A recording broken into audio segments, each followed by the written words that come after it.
اینجا زادگاه دکتر اشرف غنی است، رئیس جمهور نظام سابق کشور.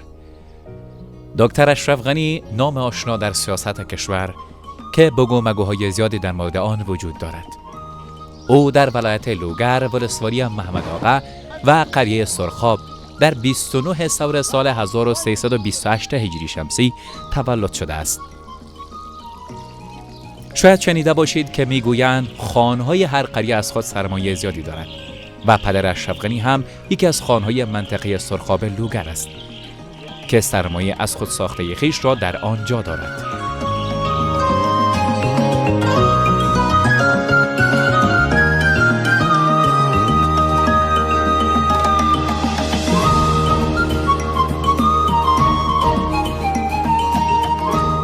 ما به نزدیکای دهن دروازه خانه سابقه یا زادگاه دکتر اشرف غنی آمدیم. البته این خانه از امو سابقه همون تو پخسه‌ای که مانده، یعنی من نفهم در داخل سرش کار کرده نکرده، اما به یک دهقان داده همین زمینای خود، خانه خود که میوه و حاصلاتش میخوره و خانه و زمینش نگهداری میکنه. من میرم طرف داخل، من نفهم که تو چقدر زمین داره در این ساحه و همچنان آیا کدام وقتی شده که در دوران جمهوریت اینجا آمده باشه، آمده یا نامده، اینا میخوایم پرسان بکنیم. و دوما ای که نفری که در اینجا هست مثلا چند سالی هست اینجا، از چقدر دیر میشه که اشرف غنی را مشناسه. اینی موضوعات ها را میخوایم ازشان صحبت ها داشته باشیم. همون کسی را که روبرو در تصویر میبینید شما، این مسئولیت خانه اشرف غنی، زمینای اشرف غنی را کلن بگردن داره. یعنی به خاطر نگهداری زمین و خانه چه حاصلات یاش میخوره و بالاخره میاره خانه را نگهداری میکنه.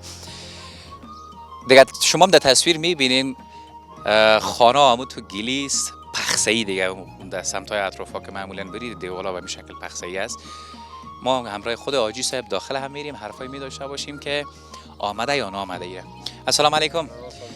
آجی صاحب جوړی ست شده خیرتی دی سره ټول سره مې ورو راخی مننه ژوندی اوسه. شایسته نوم درته وایي؟ خایسته نوم خدای نظر. خدای نظر. ماشاءالله. د خدای نظر نوم شوقی خی کم دست د کوچنیتوب نه کوچنیتوب نه ده. کوچنیتوب خدای نظر. ولی خدای نظر انتخاب کړی در؟ نو بس خدا مور پلان انتخاب کړی نو څه یو دلیل خو لري باغوي. خدا شدري چې الله پاک په نظر د الله پاک په نظر وي. خدای نظر کسی که مسئولیت خانه و کاشانه زمین و کاروبار یا هر چی که از دکتر اشرف غنی مانده ایره بگردن داره و هر چی حاصلات یام داره مزوره. خواه حاجی صاحب اجازه خودتون رو منگل ارسون.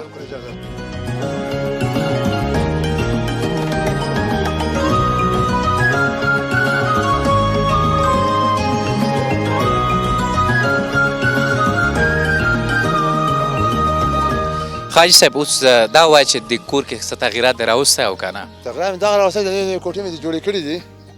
همدغه لکه دا کوټه نوې ده، دا بله خوا کوټه نوې ده، داسې میده راځه.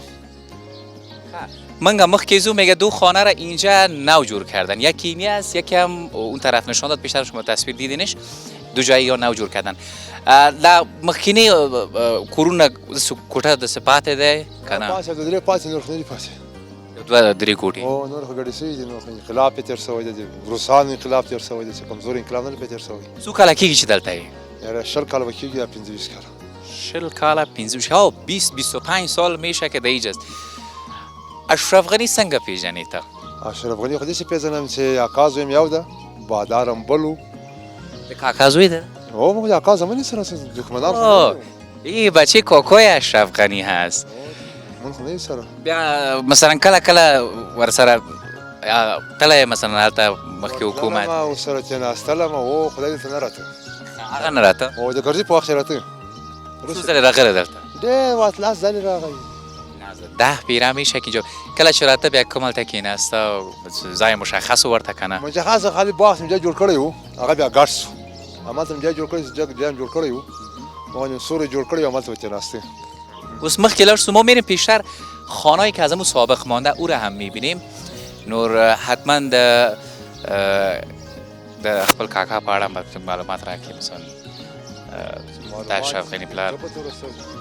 دونه خو باید معلومات ولري. کوم رقم معلومات خو رقم مثلا هغه څنګه و همداسې اشرف غني غوندې و یا هغه خو کوم وخت چې راغی ضعیف و مغز یې موږ ته لاس وتلی و. کوم ځای نه راغی؟ د خارج نه چې راغی. خارج نه چېرته؟ او دا خو موږ خو وروستی راغلو که نه. دا چې راغی نیوله خپل سابقني مغز ده به چې خپلې کومې کیسې کولې دغه کیسې په هغه وخت کې لکه خوب چې درته وایي چې د څه رقم وخت تېر کړی و څه رقم یې تېر کړی و. بیا دلته چې راغلی څو کلن و بیا تاته پته ده؟ د اویا کلو به و لا زیات و کم به نه و. اویا کال و؟ په دې اویا کالو کې دلته نه و؟ نه دی خو خارج شو چې خارج راغلل دلته بیا راغلل. خو 70 سال پدرش البته در خارج. داسې راځي ګوره که نه موږ مکتب ورور مدرسه نه لرو کلینیک هم ګاډ واډ ده په سړک راغلی ولا کنډیواله خر پېتلی سي دا خو موږ ته جوړ کړي دا چې تاسې کوئ بس نو دغه غږ دې اوري ټول اوري تصویر دې ګوري ټول دې واوري داسې نه وایم چې نه دې اوري ټول موږ د یوې کلمې ورونه یو ورونه هم دي په هغه وخت هم دا چغې بغارې کړي دا باید جوړ سي اوس هم وایو مدرسه هم نسته وروره. یا پوښتنه په ذهن کې مې راغی اوس دا اول میخواستم بگویم آجی صاحب همراه ما مصاحبه کنم اگر پیسه میتین مصاحبه میکنم اگر نه دا دی ولی ویم دا خو مې ځکه ویلې چې موږ دغه سرکو څو وارې خواهش شو کوم دغه داسې جنسان تللو د مدرسو مو کوي د کلینیک مو کوي دا هیڅ هم غم نه خورو موږ زغه غوسه چې هر وارې وای دغه جوړ کړي څوک نه جوړ نه جوړ نه کوي کوزه چې اون میریم پیشتر میریم اگر زایم گرو راست میگه اقبال جانب هم هست. خب اولی را بسیارم تو مقبول جور کرده اوسشگک هم داره. دوم امی آجی صاحب البته بچه کاکای اشرف غنی شوقی پرنده و زیگپا زیاد از نگاه میکنه در خانه به نظر من. رقم است آجی صاحب و دا شیان دا کفتر و دا پرنده دیر لري شوقی دیدی دا غلقان شوکان نه خپل نه شوکی دا غلقان شوکان ساتری دی خپل جشن شوکی نه خالی کان سات اوس پنګری سړای دغه کار دفتر نه خوري یا بلا پختنه اشرف غنی سون از مکی لري دلته اشرف غنی بلری ان شاء الله الرحمن آباد او خراب 500 جرو بلری 500 جریب زمین ډیر ده بس نه د کوډیر دا خدای ور کړی دا ټول شاخو هم دغه ټول د پلار نیکونه ورته پاتې ده چې منګه به وریزه ولیکو چې موږ ته یو ځمکه راکې دي شاخو موږ سره پاره ته تاسو ولیکو وریزه ولیکو ورته چې وریزه ولیکو چې یو ځمکه موږ ته راکې درته. خب 500 جریب زمین بازی 500 جریب زمین کلا باغ و درخت است یا بعضی چیزا کشت میکنین گندم که باغ هم ده درخت هم ده غنم جوار مثال خود پیاز بانجان پنځشپاک دهقانان یو خونوی سی یو د کورتی بیازو پروتم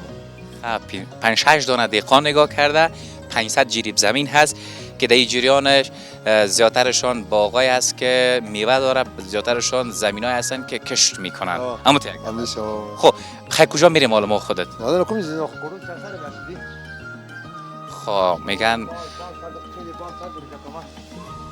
اینجا گفت خانما هستن اما گفت سر ما بالا میشیم میریم. در شیپوتیب د کورونو د همه وخت نده؟ دا خو ما دا کوټه موږ نه جوړ کړی نوې کور موږ جوړ کړی دا ده او دا شپته د هغه وخت نکې دی وخت شبي ده اخر ډیر شوقي ولا خاندي شوقي و دا ټوله برنده وای مخ نه پیدا خلک کیسه کوي د سپایي وای دا مکمل ډیره شوقي برنده و او دا مکمل ټوله برنده و یا کوټه ته دا پوری چې وستري دي دا برنده ور کړی و ډیره شوقي برنده هغه موږ نه دي بس موږ واس دا رقم او ته چراغ له دا وران و که جوړ و وران و ټول وران تا پر مصرف کړه چې جوړ شي بیرته هغه مصرف کړه جوړ نکړو دا ټول چې هغه وخت دلته وای بخبل یو دغه وخت نو تیر کړی زمان کینا انسان لاس ګل د چیرته خوري اجي خامخا جوړیږي یعنی 15 کاله مخکې چې ته دلته راغلی څوک دلته نه و هیڅوک هم نه و هیڅوک یو ماران خپرمان مارانو مهرا به سفر ایمان گو دیگه هیچ کسی دیده نمیشد. بیا تا ویل چې مثلا دا کور وساته دا کور وساته او زمکی او دا 1500 جریب زمکو کې سونه تا مثلا ورکړه چې مسونه زمکه ستا په سام خو زه څومره کړم دا نور ځکه ماته نشي سیمه کړه او ساقل موږ د سی وبدي چې وسه ته دغه د کاکا زوی و کنه دا ساقل موږ سی وسه څخه باغ ته وځو موږ دا باغ په ډندو وکړو لاندې باغ باندې ولا ټول وبوله سګاډ ورسو پرون دی وبونو باتو په یو ګر مې لګري جنگ مې پکړی په یو ګرو سړای د باندې پاس ویلې ساره ماته اوس په سور ولم نو قبلې این گوسفند میبره نفر قبول نمیکنه ولی دی کړه و جان خو په دې وکړه چې اوس ما ټیم اوس دا ونه وای چې زه د رئیس جمهور مخکنی رئیس جمهور د کاکا زوی یم دا کار زور دی ګوره زور خبره نه ده اوس خو حق نوم د خدای ده اوبه دې ما وې هلکان مو راغلي هلکانو زه خو دا وینه خو ډېره ګرمه ځواني چې هغه ورته ویل نه ورته راچې مې لاس راچو دا چارې ورته ویستل ده و حق نه دی وا ظالمانو مسلمان د خپل څوک وي دا خپل درته ښیم یو چاپېړه مو ویلې و خلاص دوی دغه بېلچې ورته کړي دا له مه ګوره د سایه لګیر کړی و دا خپله ته په غوسه یم یعنی کسایی که زمیندار هستن معمولا با همین مشکلات ها درگیر هستن او روانی نوبت او دستشان ټول په نوبت ده نوبت ته خوبو ډیر دی وای اوبه چیرې ټوله په یوازې د الوبونه را رسېږي د پاسه د غروب خو چې پخوا اوبه چې وې دا رقم اوبه به د هلته په شپه ورځ اوبه روانې وې مثلا دا د مخکې حکومت کې تاسو پیشنهاد کړی و چې دا کار وشي مثلا اوبه راشي ځمکو ته باغونو ته اوبه خو خپله راتللې پاسه چې غار ډاکي زموږ اوبه خود به خود را روانې چې غار خالي سي سیند مین شته که نه سیند نشته که نه سیند پاس یو بند ده هغه وچ ده که د پاسه اوبه راغلې ذخیره ده که رانغلې هېڅ شی نشته خب داخل خانه گفت رفته اوس ولیده دغه ما د ډنډه کومه د څا پایپ مې ورته اچولی ده چې دومره اوبه نه سره ډنډ ډکمه چې دا مال یې وچکي هغه اوبه یو څاڅکې راشي په ونه یې ولګومه دا ډنډ په پایپ ډکوم یا مال چې اوبه کوم پایپ دې خلاص ولید چې اوبه چې روانې دي نور داسې کوم ځای دی چې موږ ته باید وښیې چې د شاخوال داسې پاسه بل کور ته وخیستو میریم خیلی پیشتر یک خانه دیگه هم گفت اون بالا هست او را میبینیم البته در تصویر شما میبینید در پشت سر ما خانه از همون سابق هست دستمس نخورده ولی بسیار شوقی جور کرده این خانه را شوقی خو ډېر شوقي و چې هغه وخت شوقي دا خلک چې کیسې کوي یا سپینګیري وای لوګریان ټول شوقي ده چې لوګریان خوش شوقي دي خو بلې خواته به نه ځې ګوره ته په سور نه یې شوقي نه شوقي دا ټول مسطحه وایي بیا مسطحه ډېر صاحب ګلان وایي لګولي خو هغه ټولې ګاډې سره خو دا کوټې نه دي دا ټولې مالو چې کړي دي راځه چې وګورې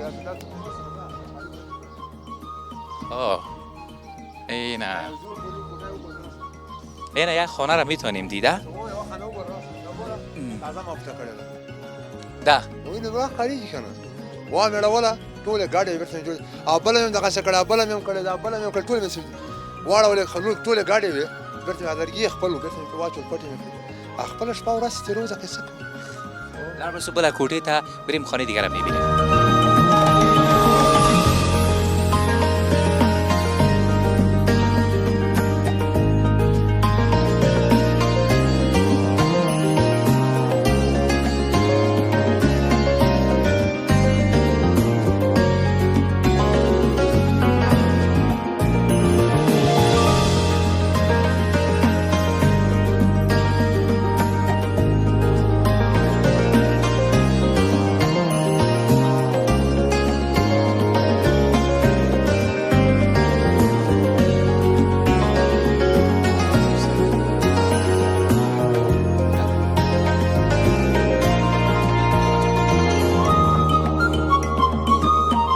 البته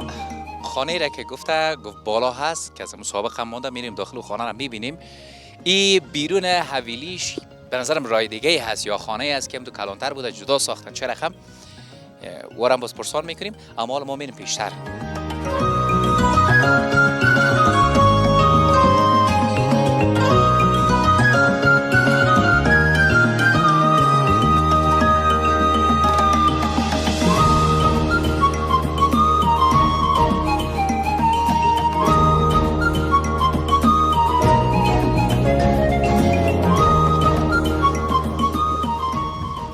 خب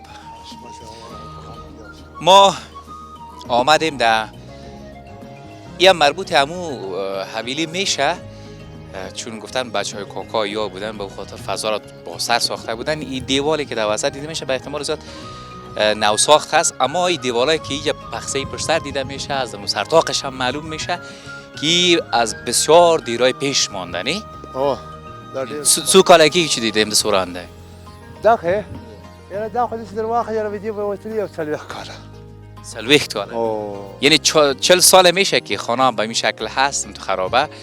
که اینجا قبلا فامیلا میشه دیگه 40 سال پیش حتما نی خامخا څوک گفت هغه ما وخت نو مو څه دروغ درته وایم خامخا څوک خو به وتی خو څه دا اوریدل دي مثلا دیدی پرنه دې په اړه مې دا اورېدلي چې دا خو دوی کور و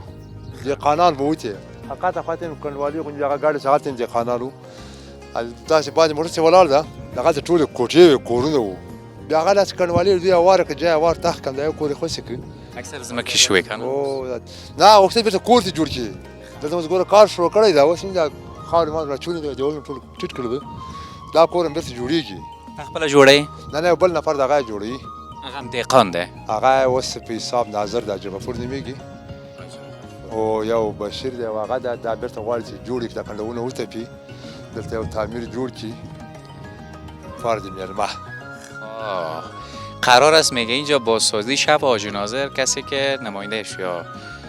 کتشمی باشه معمولا گفته که او قرار است اینجا جور بکنه دوباره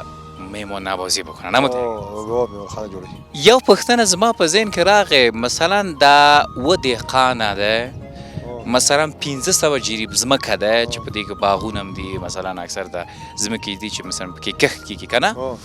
بیا د دې حاصلات خپل اخلي که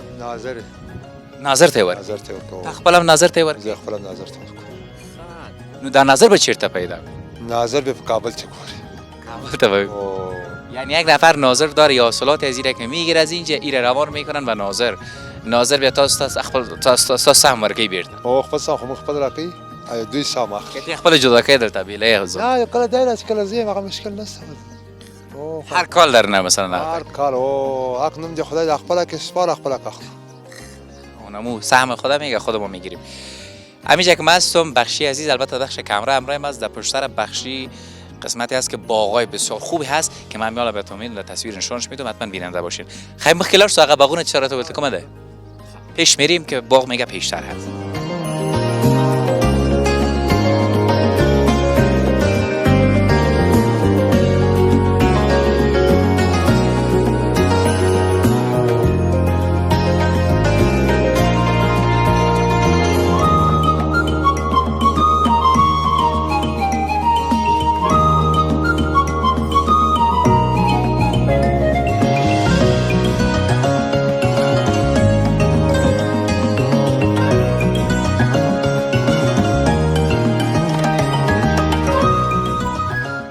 ما در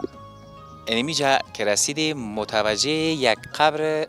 در سر تپه شدیم البته در رام که می آمدیم میگفتن اونجا قبر است من نفهم هغه قبر ده کنه هغه قبر ده د چا ده هغه قبر دا د اشرف غنی غور نیکه بوله غور نیکه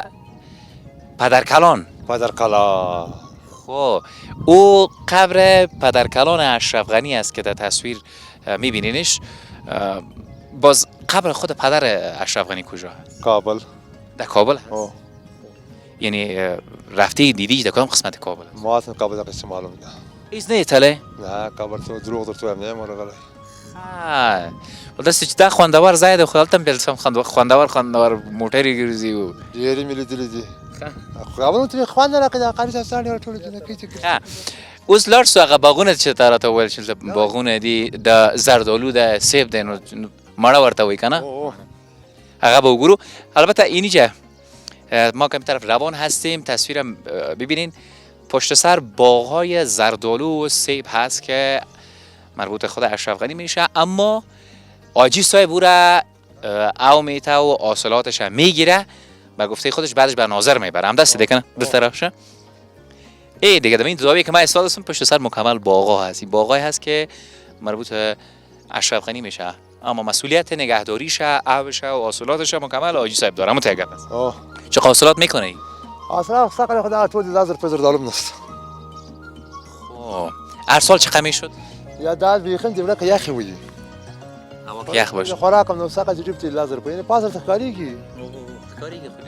مانا ډیر ده مانا خو خاصه کړي مانا کوم څه مانا نو همغه مانا ده بیا هغه مثلا درخت میگن مثلا یک درخت مکمل مفروشن هم دست خرڅه که اصلا هم دست درخت با خرڅو تمخ کې ویل کنه چې هغه ما خرڅ کړه لاس ما وایي څوک پکې څوک هغه ضروري لازر روپۍ ورکړي دي لازر 4000 روپۍ ورکړي دي خانه بل ده او بل ته لازر 4000 روپۍ ورکړي ولا کوم څه نه کړی دي وزه دروغ ورته د څو ورکړي دي شلې ورکړي دي ارشي ورکړي لاس ورکړي زری ورکړي دي قالي او دي خانه بل ده ډیر زیات مننه آجی صاحب له خپل معلومات نه چې موږ ته وخت راکړ منگه خوش تاسو میلمه یو این کابل نه تراغلی و خدای دې هر وخت راوله هر وخت دې په خدمت یو ا د باندې نه ګاپ ما پوي چې مزه ترې څو نه رسیږي او ځانې ولا قرآن دلته زخړې راغلي ځانې ولا په کړاو سوي ځانې ولا یو پښتنه زما په ذهن کې راغې سو واده ده کړه چما یا واده یو واده ده کړه د سوزوانه ماشاءالله چې هغه ما چې شاید دوه درې واده خو به دې کړي او یو بل هم چېرته وکړو د کابل څخه سرزانه سوي دي مننه ډېر زیاته مننه. خب البته مجاهدین امارات اسلامی هم ایمل جان ما را همراهی کرد به خاطر امنیت که از طرف خود ولسوال برشان گفته شده بود که کسشان بره. در تاسو مننه ایمل جان چلا سر زحمت او باسته. خب ممنون همه‌تون اینجا آمدیم. خانه زمین سرمایه‌اش که اون شما هم شنیدین که خودشان گفت تقریبا بالاتر از 500 جریب زمین هست. دهقان او را اداره میکنه و موضوع قبر پدرکلان اشرف غنی را که من تصویر دادم شروع می آمدن بر ما گفتن این قبر ما شنیدم گفتن پدر اشرف غنی است. نه آقای صاحب گفت از پدرکلانایش از دیگه او قبر. ممنون همتون که بیننده گزارش شما بودین. تا گزارش بعد که من وارث مجددی در خدمت شما قرار میگیرم. تک تکتون به الله پاک و بی‌نیاز میسپارم. خوش و آرام باشین. الله حافظتان.